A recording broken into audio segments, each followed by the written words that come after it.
ଆଜି ନତାଶାକୁ ହିପ୍ନୋଟାଇଜ୍ କରାଯାଉ। ମୁକ୍ତି ଓ ଆମ ଦୁଇଜଣ ପିଲାଦିନ ବହୁତ ଖୁସିରେ ଥିଲୁ। ବହୁତ ଆମେ ଖେଳୁଥିଲୁ।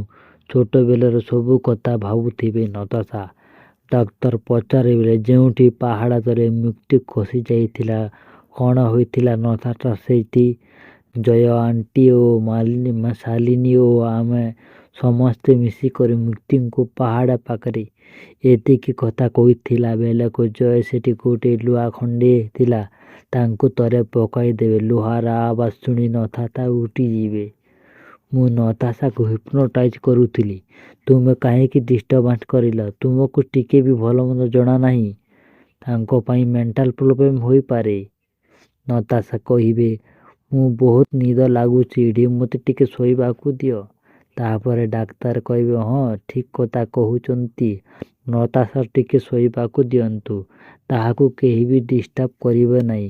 ମୋର ଟିମ୍ ଆଣି ନତାଶାକୁ ଚେକ୍ କରିବି। ଆଗକୁ କେମିତି କରିବି ଓ କ'ଣ କରିବି ମୁଁ ଆପଣଙ୍କୁ ପରେ ଜଣାଇଦେବି। ଆଦିତ୍ୟ। ଅମ୍ବିକା କହିବେ, ଏଡି ତୁମେ ଟିକେ ବି ଡର ଲାଗୁନାହିଁ ଦାସ? ନତାଶା ହିପ୍ନୋଟାଇଜ୍ କରାଯାଉଛି। ତୁମ ଦୁଇଜଣଙ୍କ ଭିତରେ କିଛି ସିକ୍ରେଟ୍ କଥା ନାହିଁ ତ? ତାହା ପୁଣି ବାହାରକୁ ବାହାରିବ ନାହିଁ ତ? ଦାସ, ନାହିଁ ଅମ୍ବିକା, ଆମ ଦୁଇଜଣଙ୍କ ଭିତରେ କିଛି କଥା ଏମିତି କିଛି ନାହିଁ ଯେ ବାହାରକୁ ବାହାରିବ। ଏମିତି ଭିଡ଼ିଓ ଦେଖିବା ପାଇଁ ଭିଡ଼ିଓକୁ ଗୋଟେ ଲାଇକ୍ ଓ ଚ୍ୟାନେଲକୁ ସବସ୍କ୍ରାଇବ୍ କରିବାକୁ ଭୁଲିବେ ନାହିଁ। ଏମିତି ଭିଡ଼ିଓ ଏମିତି କାହାଣୀ ଜାଣିବା ପାଇଁ ଆମକୁ କମେଣ୍ଟ କରି ନିହାତି ଜଣାଇବେ। ଆପଣମାନେ କେଉଁ ଜିଲ୍ଲାରେ ଦେଖୁଛନ୍ତି ଆମକୁ କମେଣ୍ଟ କରି ନିହାତି ଜଣାଇବେ।